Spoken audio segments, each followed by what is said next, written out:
नमस्ते, investing minds में आपका स्वागत है। मैं हूं उत्पल चौधरी और बात होगी आपके निवेश से जुड़ी हुई खबरों पे। और सबसे पहले हम लोग बात करेंगे सोना और चांदी को लेकर। और कल जो गोल्ड और सिल्वर के बाजार में जो भूकंप हुआ उस पर हम लोग चर्चा करेंगे।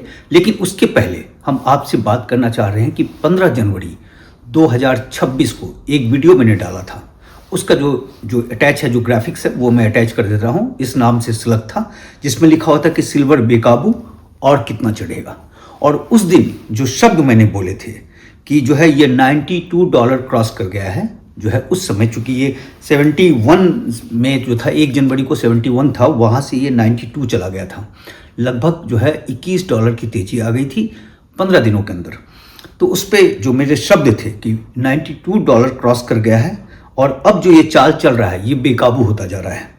गोल्ड सिल्वर इकॉनमी के हिसाब से चलता है, डिमांड सप्लाई के हिसाब से चलता है। लेकिन अभी जो इसकी चाल है, इसमें पता नहीं चल रहा है कौन होर्डिंग कर रहा है, क्या कर रहा है, कितना गुना ऊपर लेकर जाएगा, कहाँ से नीचे पटक देगा, कुछ भी कहना मुश्किल है। सिल्वर बिल्कुल दूसरे टेरिटरी में चला गया है और वो तेजी जो है, अब भी इस तेजी को देखकर नए लोग आएंगे और फंसेंगे तमाम चीज़। और इसके बाद मैंने कहा था कि आज के बाद से 15 जनवरी कि आपको इसमें सिर्फ हम खबर देंगे, सिल्वर और गोल्ड से जुड़ी हुई कोई एनालाइज नहीं करेंगे। जो एक आकलन होता था जो चीज़ों को करने के बाद, वो चीज़ पे हमने तभी कहा था। क्योंकि साथ में एक बात कहा था कि संगीत की राग होती है कि जिस तरह के संगीत के राग को अगर आप बहुत लंबा खींच देते हो तो बेसुरा हो जाता है, उसी तरीके से सिल्वर का बाजार हो गया। ये बात उसमें जो है, ये शब्द जाकर आप सुन सकते हैं। उसके बाद भी अगर आदमी जो है इन तमाम चीज़ों को देखिए, हमारा काम तो न्यूज़ पेश करने का है, जो है न्यूज़ हम आपको बताते हैं। साथ में इन्वेस्टमेंट का कोई टिप्स नहीं होता है यहाँ। इन्वेस्टमेंट के लिए आपको जो है अपने सेबी रजिस्टर्ड एनालिस्ट से पूछना पड़ेगा, क्योंकि ये बिजनेस चैनल है और बिजनेस चैनल में बिजनेस की बातें होंगी और बिजनेस की जो खबरें होती हैं उसके हिसाब से होता है।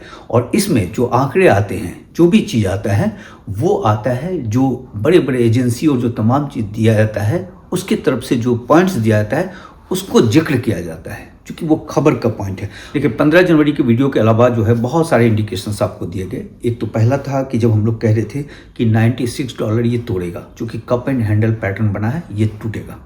और जब वो टूटने के इस पे आया और उसके बाद तब हमने कहा था कि यहाँ से जो है एक $100 जो है वो बहुत बड़ा साइकोलॉजिकल बैरियर है।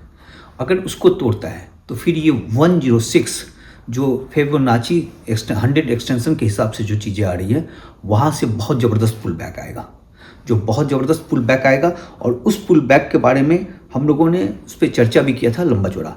लेकिन जब वो 106 पे नहीं आया था, जब पुल बैक नहीं आया, तब उसके बाद दूसरा मैंने कहा था कि यहाँ $120 पे एक बहुत ज़बरदस्त पुल बैक आ सकता है, क्योंकि अगर यहाँ से उछल गया तो ये 120 के आसपास जाएगा। और जो पुल बैक आया है वो 121 के आसपास से आया है, $121 प्रति आउंस के बाद से आया है। और उस समय हमने ये कहा था कि जो 96 और 97 जो है वो एग्रेसिव बुल होगा, वहाँ पे एक फाइट देखा जाएगा। अगर जो है वहाँ पे बिकवाली तेज रहती है तो फिर ये आ जाएगा 93 से 94 के रेंज पे। अगर वहाँ पे वो फाइट जोन होगा और अगर वहाँ नहीं टिक पाया बाजार, तो फिर वो आएगा 91 से लेकर 93 पे। 92.80 जो है एक अहम पड़ाव होगा और वो जो है आखिरी पड़ाव होगा। और उसको अगर तोड़ता है तो फिर भी ये बाजार जो है नीचे 83.1 पे जाएगा। और उसके बाद अगर उसको भी तोड़ देता है तो 76 पे जाएगा। और उसको भी तोड़ता है तो 69 पे जाएगा। और 69 जो है, जो $70 जो है, एक बड़ा मेजर सपोर्ट लाइन उभर कर आ रहा है। ये बातें थी। और इसके पहले भी जो वीडियो पे जो बात होती थी कि किस तरीके से 68, 66, 62, 56 और 50 वो एक सपोर्ट लाइन है। तो ये चीज़ें जो है कई बार उसमें जिक्र किया गया था। साथ में एक चर्चा भी होती थी उसमें कि जब कोई हर आदमी बोलने लगे कि आज भाग जाएगा, तो वो आपको डर, वहाँ से उस मार्केट से डरना चाहिए। या जब फोमो यहाँ पे 106 पे हर बार ये कह रहे थे कि ये जो है 100 के ऊपर जैसे क्रॉस किया कि ये एक्सट्रीम फोमो लाइन आ गया है, एक्सट्रीम फोमो लाइन है। और एक चीज़ और जो बातें उसमें होती थी कि पिरामिड की तरह आदमी को रहना चाहिए, इससे बाज़ार महंगा हो, आदमी का इन्वेस्टमेंट कम होते जाना चाहिए। एक और बात कि सिप के जरिए होना चाहिए। सिप कीजिए, जो है सिप सबसे बड़ा हथियार होता है। एक और बात कि 20% से ज़्यादा नहीं होना चाहिए। किसी ने लिख दिया था कि मैंने 100% कर दिया, तो उस पर मैंने कमेंट्स भी लिखा था कि ये आपने बहुत गलत किया है। तो उस पर दूसरे भाई ने लिखा कि आप जो है वो सही था। तो ये चीज़ें होती हैं कि सिप जो है, क्योंकि मार्केट में आप जिस तरीके से देखते हैं कि ऊपर भागता है, उस मार्केट का दूसरा एस्पेक्ट भी होता है नीचे जाना। और ये जब आप इन्वेस्टमेंट के जर्नी पे होते हैं तो इस चीज़ के लिए आपको कमर बांध कर रहना चाहिए। और बात करते थे कि 2030 तक जो है कंबल ओढ़ कर सो जाइए, उसके बाद जगिए। क्यों? क्योंकि बड़े बड़े हिचकोले आएंगे इसमें। एक और बात कहते थे कि झूले की तरह हिचकोले आएगा। जैसे आप मेले में जाते हो, ज़बरदस्त झूला जो आता है ऊपर नीचे, उसी तरीके के हिचकोले आएंगे। और 2030 जो है वो 5 साल जो है वो सब चीज़ों को ठीक कर देता है। चूँकि डिमांड सप्लाई तमाम चीज़ तो है ही बना हुआ। अब यहाँ पे एक और चीज़ इसमें कहते थे कि सिल्वर में कि 2 लाख मैट्रिक टन सिल्वर वो पड़ा हुआ है, जिसमें होर्डिंग जिसने किया है होगा या क्या किया होगा, कहाँ से आ जाएगा बेचने के लिए, कुछ भी कहना मुश्किल है। 63,000 मैट्रिक टन सिल्वर के बारे में जिक्र कर रहे थे कि ये खरीदा हुआ है, इसके बारे में हिसाब किताब मिल नहीं रहा है, ये किन के पास है, कब बेचने के लिए आ जाए, कुछ नहीं कहा जा सकता है। साथ में गोल्ड को लेकर ये कहा था कि गोल्ड जो क्रैश होगा अगर कभी, तो रियल ब्याज पॉजिटिव होना, डॉलर का लगातार मजबूत होना, मौद्रिक नीति में भरोसा वापस लौटना, ये जो है ये गोल्ड को पीछे लेके जाएगा। और वहाँ के बाद भी अगर करेक्शन होता है तो वो फिर कंसोलिडेट करेगा। और उस पर जो सब कुछ डिपेंड करता है डॉलर इंडेक्स पे। और डॉलर इंडेक्स कल हो गया मजबूत। कल डॉलर इंडेक्स चला गया 97.25।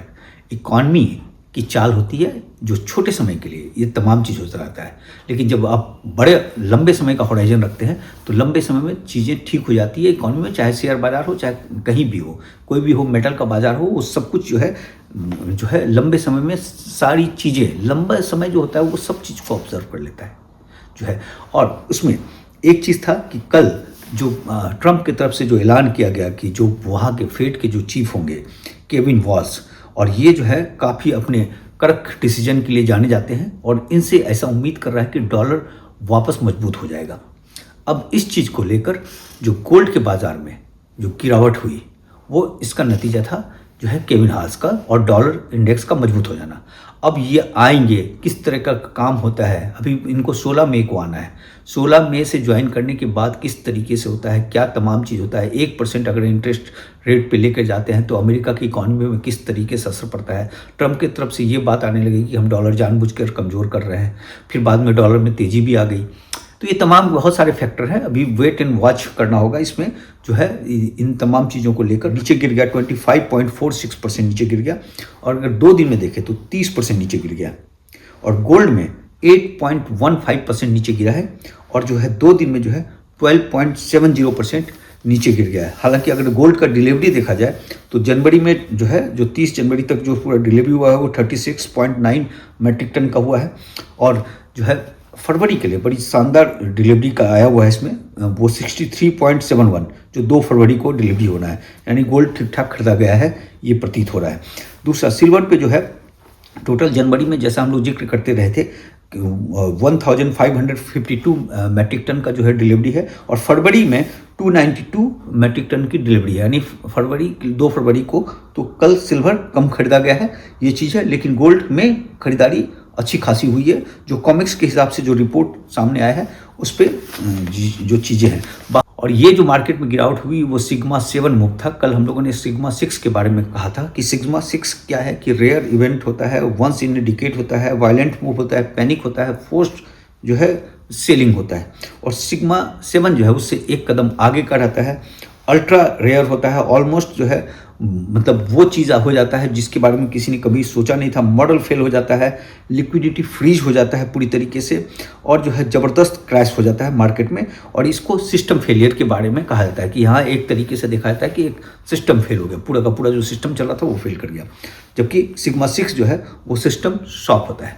तो इस तरीके से बहुत तेज गिरावट रहा है। अब इसमें जो चीज़ें हैं कि क्या ये गिरावट आगे भी जारी रहेगा या नहीं रहेगा, तो इसके बारे में तो कोई नहीं बोला जा सकता है। लेकिन ये देखा गया है कि 2 फेज़ हो गया है, तो तीसरा फेज़ भी आता है। ऐसा अमूमन देखा गया है जब भी इस तरह का क्रैश आता है, चूँकि फर्स्ट राउंड पहला दिन क्रैश हुआ, दूसरे दिन बहुत तेज़ क्रैश हुआ, अब तीसरे दिन जो है मंडे को जब बाजार खुलेगा तो उसके बाद वहाँ देखना पड़ेगा कि किस तरीके से चीज़ें रहती हैं। देखिए, जो बातें होती थी हम लोगों की, जब न्यूज़ के दरमियान जो बातें होती थी उसमें कई सारी चीज़ें, जो अनुभव होते थे, कई लोगों के अनुभव जो आप लोगों के साथ शेयर किया जाता था, जो बड़े बड़े एक्सपर्ट जो कहते थे कि निवेश के बारे में अगर आपने सोचना बंद नहीं किया है तो इसका मतलब कि आप जो है कुछ ज़्यादा निवेश कर दिया है। अगर रातों को नींद नहीं आती है तो उस निवेश से जो है आदमी को बाहर निकलना चाहिए। ये बात उस समय जो चीज़ें हो रही थी, जो एक्सपर्ट्स के हिसाब से जो चीज़ था, एसेट से प्यार कभी नहीं करना चाहिए। ये बात होता था कि ऊपर वक्त जाते समय लालच होता है, नीचे गिरते समय सब कुछ मिट जाता है, ये सोच आ जाती है। ये सब एक्सपर्ट्स के हिसाब से आए थे। बड़े बड़े हिचकोले आएंगे, जो है लोग ऊपर भागने से डरने लगे हैं, जो है कि अब क्या हो जाएगा, ये भी बात हुई थी। बड़े बड़े खिलाड़ी बेच रहे हैं, कई सारे खिलाड़ी बेच रहे थे, जो पलट रहे थे माल, जो है उस समय भी ये चीज़, जिसमें रिक रूल से लेकर स्प्रॉट से लेकर कई लोगों के बारे में जिक्र हुआ था कि वो निकल रहे हैं। दूसरी बात कि एक था कि 10% जो है 30% बन गया है, तो लोग अपना 10% निकाल लेंगे और 20% को फ्री करेंगे। और उसके बाद ये बात आई थी कि कई बड़े लोग जो हैं उसको अपनी बिक्री कर रहे हैं। एक बात अक्सर जिक्र करते थे कि जो बड़े बड़े प्लेयर जो पहले शॉर्ट किया करते थे, अब वो लॉन्ग करने लगे हैं, तो उनका फ़ायदा जो है, जो लॉन्ग कर रखा है, कहाँ कर रखा है, 100 पे कर रखा है, 106 पे कर रखा है, वो नहीं मालूम। अगर उस चीज़ को अचीव करेगा तो वहाँ उसकी बिक्री आ सकती है, बहुत हेवी बिक्री आ सकती है। इस पॉइंट को अक्सर हम चर्चा करते थे, जो है। और मार्केट कोई भी बगैर करेक्शन के सीधे ऊपर नहीं जाता। आप सुबह उठते हैं और डेली 10% बढ़ा हुआ देखते हैं, वो मार्केट खतरनाक होता है, जो है। आप ये देखिए कि आपको न्यूज़ देने के साथ साथ, मेरा काम तो न्यूज़ देने का है, न्यूज़ देने के साथ साथ हमने आपको बड़े बड़े एक्सपर्ट्स के हिसाब से जो चीज़ें उभर कर सामने आ रही थी उसके बारे में लगातार हर बुलेटिन में आपको उसके बारे में बताया है, बल्कि जनवरी से ही बताना शुरू कर दिया है। क्योंकि जनवरी के बाद से जो तेज़ी आई है, आप उसको देखिए कि जनवरी में सिल्वर था 71.46 और गोल्ड था वो जो है 4325। तो जनवरी में जो ऊपर भागा था जिस तरीके से, और जो हो रहा था कि जो दिसंबर का जो टारगेट दिया गया है वो जनवरी में ही अचीव हो गया, ये समझ में नहीं आ रहा है।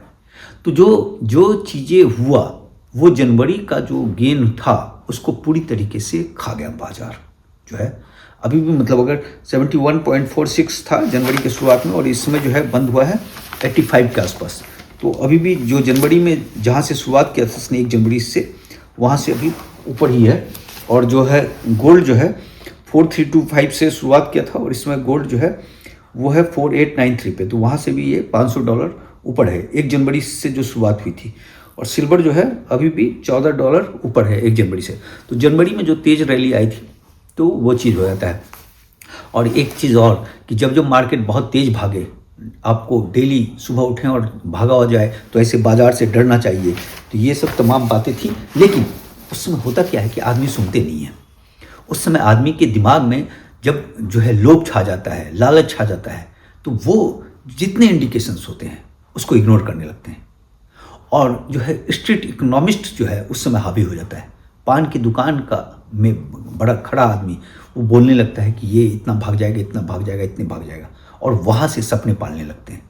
इकॉनमी इस तरीके से नहीं जाता है।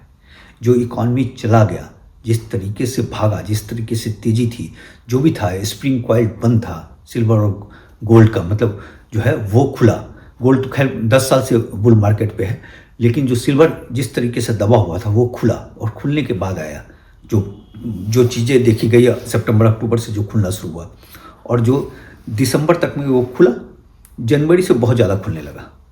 और उसका जो अप्रत्याशित उसने जो रैली लेना शुरू कर दिया, जिसके कारण जो है 15 जनवरी को मैंने ये वीडियो बनाया था, जिसके बारे में शुरुआत में हमने जिक्र किया। तो इस तरीके से, लेकिन जो भी हुआ वो अच्छी बात नहीं है। ये जो है लोगों के पैसे जो है पूरी तरीके से एक तरीके से वो निकल जाता है। लेकिन इस चीज़ का जो सॉल्यूशन होता है कि जो लंबे समय में, लंबा होराइजन जब आप चीज़ों को रखते हैं तो वो चीज़ें फिर वापस लौटता है। इसमें तो देखा गया है, चूँकि इकॉनमी का यही चाल है। और दूसरी बात कि इकॉनमी के हिसाब से जो चीज़ें होती हैं कि जो 15% जो रिटर्न होता है वो सबसे आइडियल रिटर्न होता है। सबसे आइडियल रिटर्न 14% होता है कि अगर आपने किसी चीज़ पे इन्वेस्ट किया और 14% का रिटर्न लंबे समय में आ रहा है तो वो एक अच्छा इन्वेस्टमेंट माना जाता है, जो है बहुत ही शानदार इन्वेस्टमेंट। और दुनिया के जो तमाम जितने बड़े बड़े लोग हैं सब 14-15% के आसपास ही रिटर्न लेते हैं। एक आध दो जो है 20% के आसपास ले लिया है, लेकिन वो ज़्यादा दिन तक मार्केट में टिक नहीं पाए हैं। उसके बाद से उनको मार्केट जल्दी छोड़कर निकलना पड़ा है, तभी वो 20% को लेकर निकल पाए हैं। तो ये चीज़ मार्केट का रूल है। तो मार्केट में जो चीज़ें होती हैं, जो आप लोग जो भी इसमें बुरी तरीके से फंस गए होंगे, आप अपने एक्सपर्ट से ज़रूर राय ले लीजिएगा और आपके एक्सपर्ट के हिसाब से आप कदम उठाइएगा। और जो सबसे बड़ी बात होती है, जो चूँकि हम लोगों का इतने सालों का अनुभव है, जो हमने देखा है कि लंबे समय होराइज़न के लिए जो चीज़ें हैं, और एक चीज़ हम लोग अक्सर जिक्र करते थे कि पैसा वही लगाइए जिसकी आपको अभी ज़रूरत नहीं है, और बेचना होता है, मार्केट का यही रूल होता है कि वो पैसे लगाइए जिसकी आपको ज़रूरत नहीं है, और जब ज़रूरत है तब उसको बेचें। तो ये चीज़ होता है। और ऐसा नहीं होता कि ज़रूरत जो है अभी 6 महीने के लिए ज़रूरत नहीं है जी, 6 महीने के लगा देते हैं, अभी भाग रहा है, डबल हो जाएगा, ट्रिपल हो जाएगा, उसका 6 महीने के बाद बेच दूंगा, वो नहीं होता है। पैसा लगाना मतलब लंबे समय के लिए, 2 साल 3 साल के लिए पैसे लगाने होते हैं। तो ये सब तमाम कई चीज़ें हैं। देखिए, एक बात जो हम गोल्ड सिल्वर रेशियो को लेकर जो है अक्सर आप लोगों से जिक्र करते रहे थे कि जब 1:50 के नीचे गया था कि ये खतरनाक मूव हो गया है, जो है ये 1:50 जो है ये 14 साल के बाद आया है। और ऐसे जगहों पे ये देखा गया है कि ज़्यादा दिन तक टिक नहीं पाता है। सिर्फ पूरा जो हिस्ट्री खंगाला गया था उसमें से सिर्फ 6% ट्रेडिंग डेज जो है वो जो है गोल्ड सिल्वर रेशियो जो है 50 के नीचे रहा था, बाकी 94% डेज जो है वो ऊपर रहा था। तो ये रहेगा नहीं, यहाँ टिक नहीं पाएगा, ये सभी बातें उभर कर सामने आ रही थी। और कल गोल्ड सिल्वर रेशियो जो है 1:57 के आसपास जा पहुँचा। तो ये सब जो इकॉनमी में जो कई सारे इंडिकेशन थे, कई सारे जो है, अब क्या होता है कि आदमी लोभ जब आ जाता है, जब लालच आ जाता है आदमी, तो वो इंडिकेशन को आदमी पहचानना बंद कर देता है, नंबर 1। दूसरी बात, लोभ से जो फॉर्मूला होता है कि सिप करना है, जो है मिडिल क्लास आदमी के लिए सबसे बड़ा हथियार सिप होता है, उस हथियार को छोड़ देता है, क्योंकि लोभ छा जाता है। क्योंकि आप कैलकुलेट करने लगते हो चीज़ों को, जो दिख रहा होता है उसके हिसाब से कैलकुलेशन करके एक ड्रीम मैजिक नंबर दिमाग में ला लेते हो और उसके आसपास चले जाते हो। और जो बाकी इंडिकेशन जो आपको देता रहता है लोग, जो बातें कहा जाता है, वो सब चीज़ को आप इग्नोर कर देते हो, चूँकि आपके सामने एक मैजिक फिगर दिखता हुआ नज़र आ रहा है। और ये मार्केट में जो है, ये एक मार्केट जो है ट्रीट करता है लोगों के साथ, सब लोगों के साथ करता है, जीवन में एक शिक्षा देता है, और उसके बाद से वो आदमी परिपक्व होता है। हम लोगों के साथ भी हुआ है। ऐसा नहीं है कि हम लोग जो है कोई जो सिप करना या पोर्टफोलियो का 1% लगाना और जो तमाम जो अनुभव अपने शेयर करते थे, वो अनुभव जो है धक्के से ही आता है, और धक्का हम लोगों ने जीवन में खाया है। तभी उसके बाद से जो है मतलब इतने क्रैश के बाद भी जो है आदमी संभला हुआ रहता है, या इतने सालों से मार्केट में टिका हुआ है। वो इसलिए टिका हुआ है क्योंकि आपको यहाँ डिसिप्लिन रखना है। और डिसिप्लिन में एक मैंने आपको एक बात इसमें बताया था कि एक शेयर था जिसके बारे में जिक्र कर रहा था, उस शेयर्स के बारे में मैं जान रहा था कि ये यहाँ से और ऊपर भागेगा, लेकिन वो जो टारगेट मैंने फिक्स किया था वहाँ मैं निकल गया। ये बात मैंने अपने वीडियो में आप लोगों से जिक्र किया था, उसके ये जानते हुए कि ये यहाँ से 15 से 20% भागेगा, लेकिन उसको मैंने उस पोजीशन को काट दिया पूरी तरीके से। क्योंकि डिसिप्लिन, आपने एक जो चीज़ें फिक्स कर लिया है कि यहाँ हमको निकलना है, और आपके हिसाब से कैलकुलेशन के हिसाब से वो चीज़ें आ गई, तो वहाँ से निकल जाने का होता है, उसमें लालच या लोभ करने का नहीं होता है। अच्छा, उसके बाद वो जिस चीज़ को मैंने बेचा वहाँ से वो 15 से 20% ऊपर भागा, लेकिन मुझे कोई अफसोस नहीं है, क्योंकि जो चीज़ें हैं, क्योंकि आपको डिसिप्लिन रखना होगा, नहीं तो वो चीज़ आपको जो है एक दिन ले डूबेगा अगर आपने डिसिप्लिन नहीं रखा तो जो है देखिए, फिक्स डिपॉजिट में तो कोई खतरे की बात है नहीं। जो इन्वेस्टमेंट का जो भी जर्नी होता है, चाहे वो मेटल हो, चाहे शेयर बाजार हो, चाहे जो भी हो, वहाँ रिस्क ऑलवेज रहता है, रिस्क सब दिन है, ठीक है। तो बाकी देखिए, मैंने थोड़ा सा आउट ऑफ सिलेबस आप लोगों से कई सारी बातें कर ली, क्योंकि न्यूज़ हम आप लोगों के साथ पेश करते रहे हैं, और जो आपके कमेंट्स पढ़ रहे हैं वो जो है ठीक नहीं लग रहा है जो है इन चीज़ों को। तो ये चीज़ जो है न्यूज़ में आप अपडेट होने के साथ साथ जो कभी कभी अनुभव की जो बातें होती हैं तो उन चीज़ों से भी सीखिए। और जो बाकी लोग भी जो बोलते हैं मार्केट में, जो है एयर नोज खुला रखना चाहिए। सिर्फ जो आंखों के सामने अगर कोई मैजिक फिगर आपको घूम रहा है तो उसका पीछा नहीं करना चाहिए, लोगों को सुनना भी चाहिए। और ये दो बातें कि जो चीज़ होता है वो एक अनुभव होता है, और दूसरी बात कि जो लंबे समय में सारे घाव बढ़ जाते हैं। बस इतनी ही बात है आज, कल मिलते हैं।